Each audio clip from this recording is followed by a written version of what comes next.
Good morning, people. Wanted to do a review on an app real quick. Again, this is not legal or financial advice. Please consult a professional and don't rely on this. I've been playing with this app for maybe 12 hours or less.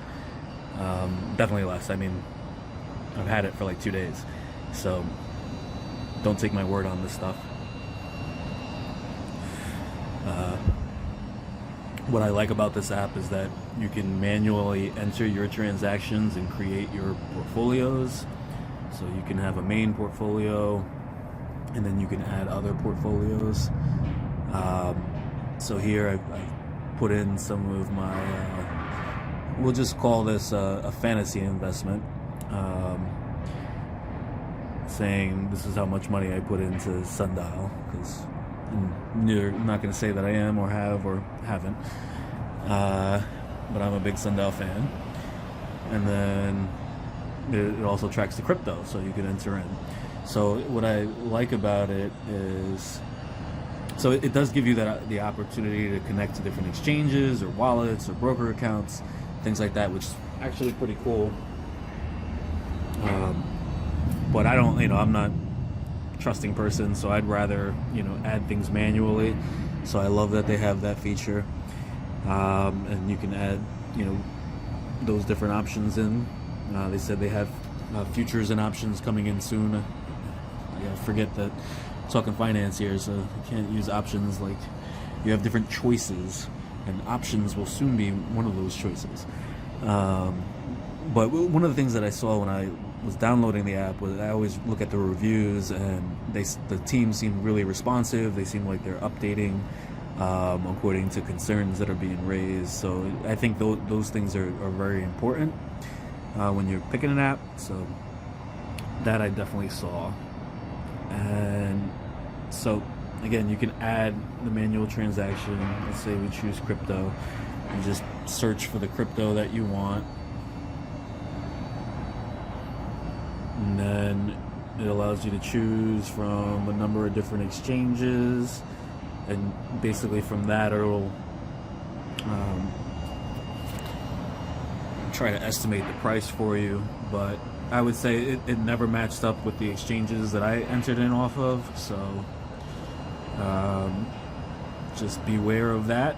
But it also could be telling for you, seeing what the global average was compared to what you were actually paying. Because what I found was some of the exchanges that even that they charge you a fee, they're giving you an estimated price, and then they execute at a certain price, and sometimes that executed price is like $100 or so over.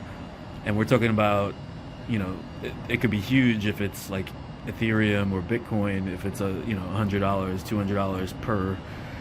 Well, I mean, I guess it's not that huge because you're only buying fractions, but still, there's sometimes there's $100 difference, sometimes there's pennies of a difference, and with the smaller ones, it can be huge too, because if it's at 1.5 and you're buying it at 1.69, that's a hefty fee. Before I was rudely interrupted.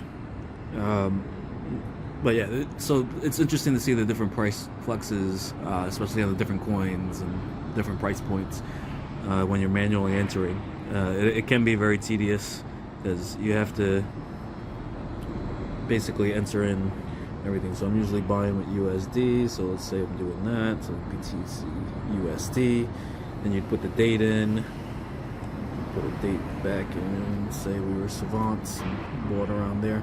So the clock is on military time, so it's on a 24-hour clock that resets. So you have to beware of that when you're setting the time. So if you mean 8 p.m., you should be hitting that 20. So 20:59, that's the nighttime. Let's say we bought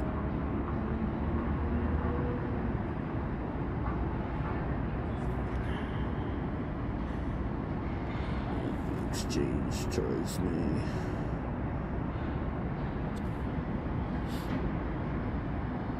And then you would just add that transaction. And then at the bottom, it tells you how much that transaction is worth, so you can match that with what it says on your brokerage, so you know you're being accurate about what you're entering in here. But other than that, you can probably try to link this to your accounts if you trust that. I don't trust that. It says that they're only sharing information, but I think even information is valuable, and that can get hacked or sold or whatever.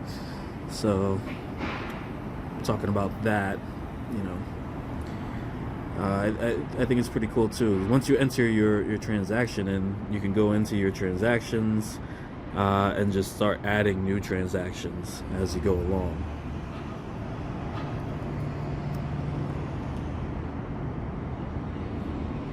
So again, these are like some of the free features. The app has crashed on me, so you can keep whatever you're tracking on here. It has, you know, basic news feed.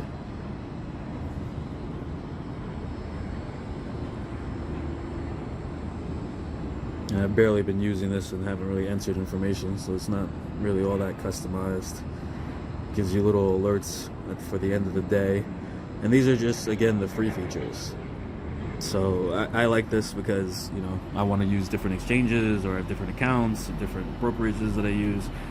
Now I can track all of the things that I might be associated with all in one place. I can, you know, separate them by different portfolios, or I can just keep it all in one place, and I know, you know, what I've bought where, and can go and act on it how I feel.